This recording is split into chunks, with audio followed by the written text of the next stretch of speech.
Hey, what's up? Welcome back to Little Codes. Today I'm going to show you guys how to do programming on your phone. That's really very interesting. Like you can do Python programming on your phone. Yes, that's true. Today I'm going to show you guys how you can do programming on your phone, how you can write code on your phone. Yes, that's very simple.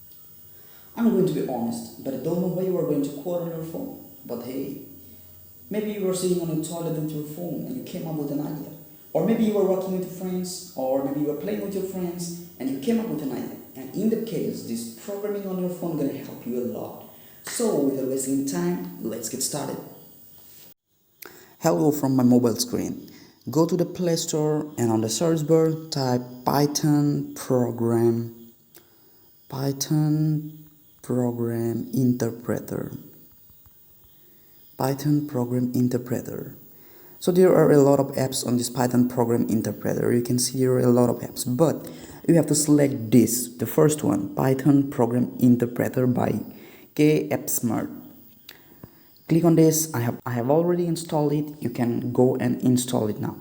I'll click on open and you can see the first page that gets landed is this, where it's written print hello world. Like this is the first thing we write while writing a programming language, hello world. So you can see there are different type of options: run selection, input, new, open, save as, clear, reference, packages, settings, upgrades. And even you can see this tab option and these brackets, square brackets. There are a lot of options you can use.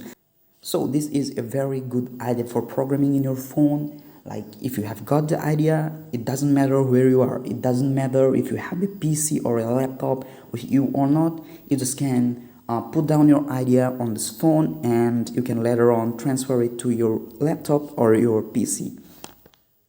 So that's a pretty good example. I will show you how to run this. If I click on this, you can see this is compiling and you can see it's written hello world. So that's how it's done. That's how you can program on your phone. That's how you can code. You can write code on your phone. Also, you can save the code and later on run it on your laptop or your PC. So that's all for today. I hope you guys are doing well. Make sure you subscribe to the channel and share the video with your friends.